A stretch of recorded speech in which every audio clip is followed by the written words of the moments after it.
सर्वांशी चोरून अर्जुन गुपचूपपणे सायलीला भेटायला चाललेला असतो.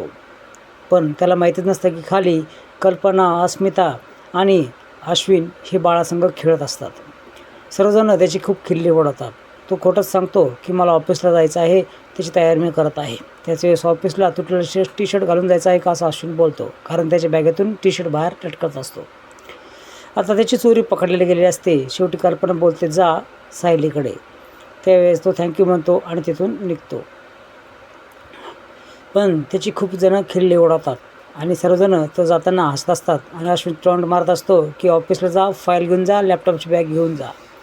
इकडे सायली झोपलेली असते. त्या शेजारी रविराज आणि प्रतिमा असतात. त्यांना तन्वीची खूप आठवण येत असते. त्याच वेळेस तिथं अर्जुन जातो आणि अर्जुनला पाहून सर्वांनाच आश्चर्य वाटतं. रविराज म्हणतो तू एवढं रात्री तू इथं काय करतोयस?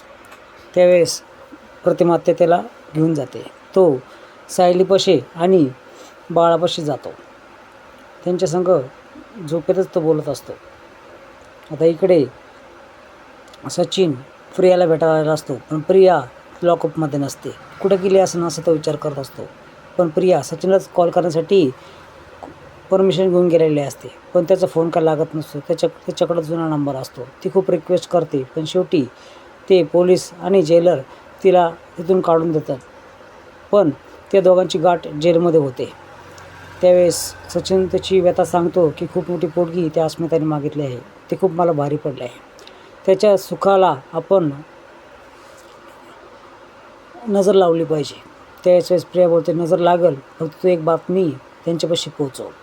मी अश्विनच्या बाळाची आई होणार आहे ती सचिनला सांगते आणि सचिनच्या डोक्यात प्रकाश पडतो. काही करून ही बातमी जर पोहोचवली तर त्यांच्यामध्ये खूप वाद होतील असा प्रश्न सचिनला पडतो.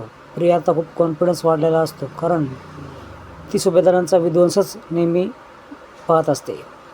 इकडे सायली सकाळी नाश्ता करताना तिला ठसका लागतो, खोकला देखील लागतो. त्याच वेळेस अर्जुन तिला पाणी देऊ करतो. पण प्रतिमा आत्या उठते आणि तिच्या पाठीवरून हात फिरवते तर तिचा खोकला लगेच गायब होतो. सायलीला खूप आनंद होतो. तू जादूगर नाहीस का असं ती विचारते. त्याच वेळेस सुमन आठवण करून देते की तुला काय आठवलं का? त्याच वेळेस हो मला आठवलं, लहानपणी देखील असाच किस्सा घडला होता. तन्वीला ठसका लागल्यावर पाठून हात फिरवला, ठसका गायब झाला होता. त्याच वेळेस अर्जुन आणि सायलीला खूप आश्चर्य वाटतं. त्याच्या वेळेस फोन येतो आणि डॉक्टरनी मधुबाबूंना डिस्चार्ज द्यायचं ठरवलेलं असतं. तो मधुबाबूंकडे येतो, मधुबाबूंपाशी येतो आणि डॉक्टरांना खूप जापू लागतो की तुमच्याद्वारे त्यांची सिक्युरिटी होत नाही, त्यासाठी तुम्ही त्यांना बाहेर काढा. त्यावेळेस ते बोलतात की आश्रमात त्यांच्या व्यक्तीने देखील राहिले तर त्यांच्यात खूप सुधारणा होईल असं ते सुचवतात. त्याच वेळेस सर्वजण ठरवतात. डिस्चार्ज प्रोसिजर चालू होते. डॉक्टर खूप चांगल्या पद्धतीने समजून सांगतात.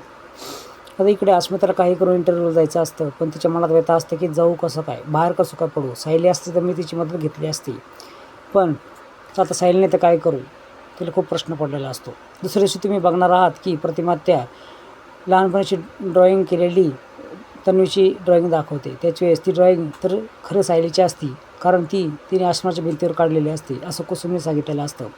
तिला खूप प्रश्न पडतो आणि तीच तन्वी आहे देखील तिचं कन्फर्मेशन होतं.